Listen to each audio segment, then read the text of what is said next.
UEM Jaipur is a perfect target for prospective students aspiring for good jobs, good education with future-ready skills.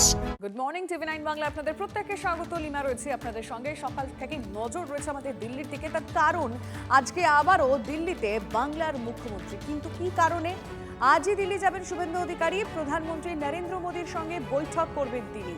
কি কারণে এই বৈঠক, মানে কি আলোচনা হতে পারে, এই সমস্ত বিষয় আমরা জানবো আমাদের প্রতিনিধির কাছ থেকে।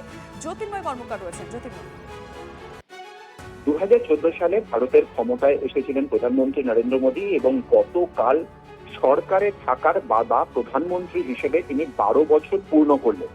সারা দেশ জুড়ে এই অনুষ্ঠানকে সম্পূর্ণ অন্য একটি মাত্রায় বিজেপি সরকার পরিচালনার সাফল্যের প্রচার হিসেবে নিয়ে যেতে চান তিনি, এবং সেই লক্ষ্যেই সমস্ত এনডিএর মুখ্যমন্ত্রী এবং উপমুখ্যমন্ত্রীদের আজকে বৈঠকে ডেকেছেন প্রধানমন্ত্রী নরেন্দ্র মোদী। যে খবর আমরা সূত্র মারফত পাচ্ছি, প্রত্যেকটা রাজ্যে কেন্দ্রীয় সরকারের যে ফ্ল্যাগশিপ প্রকল্পগুলি রয়েছে সেই প্রকল্পের কাজ কতটা বাস্তবায়িত হয়েছে, কোথায় আরো বেশি ফোকাস প্রয়োজন, সে বিষয় নিয়ে একেবারে চুলচোরা বিশ্লেষণ হবে এবং প্রধানমন্ত্রী নরেন্দ্র মোদী সেই বিষয়ে তিনি গাইডেন্স দেবেন।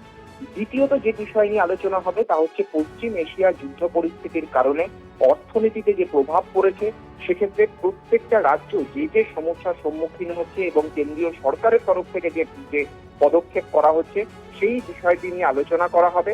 এবং সেক্ষেত্রে সাপ্লাই চেন, মূলত এই যে খাদ্যদ্রব্য, জ্বালানি, সমস্ত কিছুর এই সাপ্লাই চেন মেনটেন করার যে পরিকল্পনা বা পদক্ষেপ সরকার করেছে তা কিভাবে রাজ্যের মাধ্যমে বাস্তবায়িত হচ্ছে সেই বিষয় নিয়ে আলোচনা হবে। সব থেকে যে গুরুত্বপূর্ণ বিষয় তা হচ্ছে আজকের বৈঠকের পরে আবারও মন্ত্রিসভায় রদবদলের একটি সম্ভাবনা থেকে যাচ্ছে।